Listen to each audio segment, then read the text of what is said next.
आप सभी को जय मसीह की भाइयों। आपका फिर से एक बार स्वागत है हमारे अपने YouTube channel God Jesus inspired में। हम में से कई सारे मसीह लोग पैसे की समस्या से जूझ रहे हैं। चाहे वो कितनी भी कोशिश करे, फिर भी इस पैसे की समस्या का उनको समाधान नहीं मिल रहा है। जो गरीब लोग हैं वो गरीबी में ही जी रहे हैं, और जो अमीर लोग हैं वो और भी अमीर होते जा रहे हैं। तो ऐसी कौन सी बात है जिसके कारण अमीर लोग और भी अमीर होते जा रहे हैं और गरीब लोग और भी गरीबी में जूझ रहे हैं? ये बात अगर आपको पता चल गई तो आपके जीवन में भी पैसे की चल रही हर समस्या दूर हो जाएगी, और जितनी आपको पैसे की, धन की जरूरत है, उससे कहीं गुना आपको मिलेगा। तो वीडियो में आगे बढ़ने से पहले वीडियो को लाइक करें और वीडियो बिना स्किप किए आखिर तक जरूर देखिए। तो चलिए वीडियो को शुरू करते हैं। अक्सर मसीह लोग पैसे के बारे में सोचने में शर्मिंदगी महसूस करते हैं। उनको लगता है कि पैसे के बारे में सोचना गलत है, लेकिन पैसे के बारे में सोचना गलत नहीं है। जैसे हमारे शरीर को जीवित रहने के लिए हवा की जरूरत होती है, वैसे ही हमें बाहरी जीवन जीने के लिए हमारे पास धन होना बहुत महत्वपूर्ण है। प्रत्येक युग में किसी न किसी रूप से धन का प्रयोग किया गया है। इसीलिए धन के, पैसे के बारे में सोचना गलत नहीं है, बल्कि पैसे के, धन के बारे में लालच करना गलत है। जैसे कि आपके पास पहले से ही बेशुमार दौलत है, फिर भी आप गलत तरीके से किसी को धोखा देकर या किसी को फंसाकर और भी पैसे की लालच करते हो, तो ये गलत है। हमें पैसा कमाना तो है, लेकिन पैसे के लिए, धन के लिए लालची नहीं बनना है। तो ये कौन सी बात है जिससे पैसे की हर समस्या दूर हो जाएगी? तो मैं आपको बताना चाहता हूं, ये बात है हमारे अवचेतन मन की। हाँ भाइयों, हमारा अवचेतन मन ही है जो हमारी सारी इच्छा, सारी प्रार्थना पिता परमेश्वर तक पहुंचाता है। यदि आप अवचेतन मन के बारे में नहीं जानते हो तो मैं आपको बताता हूं। हमारे शरीर में दो तरह के मन होते हैं। एक होता है चेतन मन और दूसरा होता है अवचेतन मन। जो हमारा चेतन मन होता है वो हमारे ख्याली विचारों को रोकने का काम करता है। जैसे कि हम अपने मन में सोचते हैं कि मेरे पास 10 लाख रुपए आ जाए, लेकिन हमारा चेतन मन जो होता है हमारे उस विचार को रोक देता है।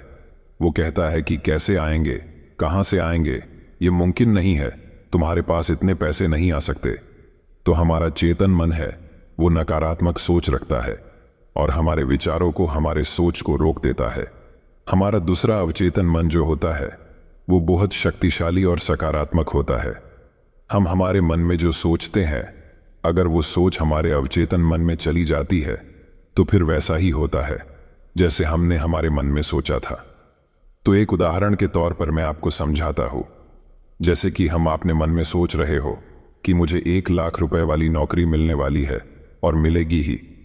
जब हमारी ये सोच अवचेतन मन में चली जाती है, तब हमारी अवचेतन मन की जो शक्ति है, जो एनर्जी है, हमारे उस सोच को हमारे शरीर से ब्रह्मांड तक ले जाता है, और ब्रह्मांड पूरी ताकत से हमारे उस सोच को, हमारी उस इच्छा को, जो भी हमने सोचा है उसको स्वर्गीय पिता परमेश्वर के पास भेज देता है। और जो सोच, जो इच्छा हमारे स्वर्गीय पिता के पास जाती है, उसका जवाब हमें 100% मिलता ही है।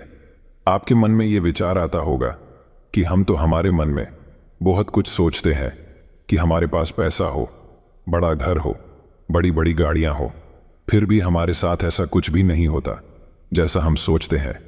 तो मैं आपको बताना चाहता हूं कि आपके दिमाग में चल रही सोच ऐसे ही अवचेतन मन में नहीं जाती है। पहले वो सोच, वो बात हमारे चेतन मन में चली जाती है, और हमारा चेतन मन जो है उस सोच को वही रोक देता है, और वो सोच हमारे अवचेतन मन तक नहीं जा पाती है।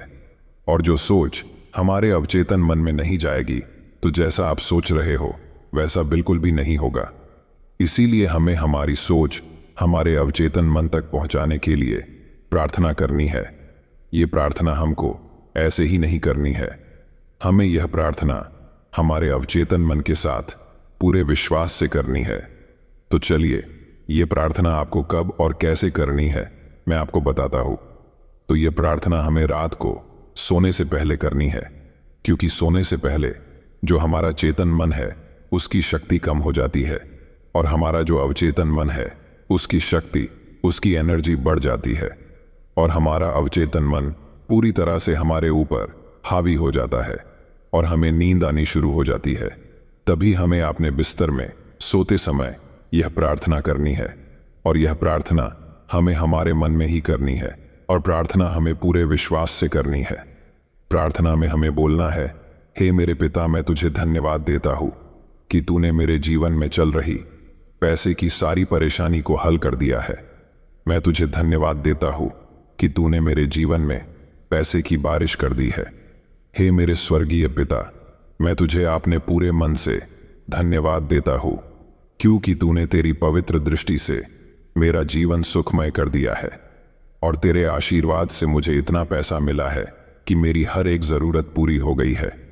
तो आपको यह प्रार्थना करते समय यह नहीं सोचना है कि यह होगा या नहीं, या कब होगा, मेरी प्रार्थना परमेश्वर तक जाएगी या नहीं। आपको सिर्फ ऐसा फील करना है कि यह सच में मेरे साथ हो रहा है, सच में मेरे पास पैसा आया है। आपको पूरे विश्वास के साथ ये प्रार्थना करनी है, और जब तक आपको नींद नहीं लगती तब तक आपको अपने मन में ऐसा बोलते रहना है, ऐसा फील करते रहना है कि सच में मेरे पास इतना पैसा आया है। प्रार्थना करते समय हमें एक बात का ध्यान रखना है कि हमें हमारे मन में नकारात्मक विचार बिल्कुल नहीं लाने हैं, बल्कि हमें ऐसा फील करना है कि हमारे जीवन में चल रही पैसे की सारी समस्या हल हो चुकी है और मैं बहुत आमिर बन गया हूँ। मैं आपको फिर से बता रहा हूँ कि आपको अपने मन में नकारात्मक या गलत विचार नहीं लाने हैं, क्योंकि जैसा आप सोचते हो बिल्कुल वैसा ही आपके साथ घड़ेगा। इसीलिए इस बात को ध्यान में रखकर हमें प्रार्थना करते समय हमारे मन में सकारात्मक और अच्छे ही विचार लाने हैं।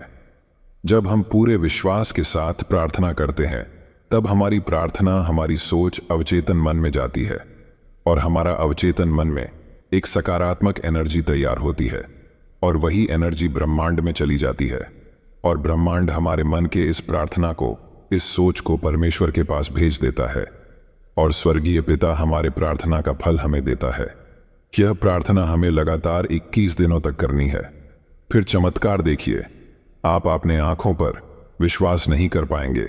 ऐसी चीजें आपके साथ घड़ेगी, और 21 दिनों तक जो भी आपने प्रार्थना में बोला है उसी तरह आपके साथ होने लगेगा। कई सारे लोगों ने इस अवचेतन मन की प्रार्थना को आजमाया है और वो सब कुछ हासिल भी किया है जो उनको चाहिए। तो मेरे कहने पर आप सिर्फ 21 दिनों तक ये प्रार्थना करके देखिए। मैं आपको गारंटी देता हूँ आपके जीवन में चल रही पैसे की हर एक समस्या मिट जाएगी और आपके जीवन में पैसे की कभी कोई कमी नहीं होगी। उम्मीद करता हूँ कि आपको ये प्रार्थना कैसे करनी है ये समझ आया होगा।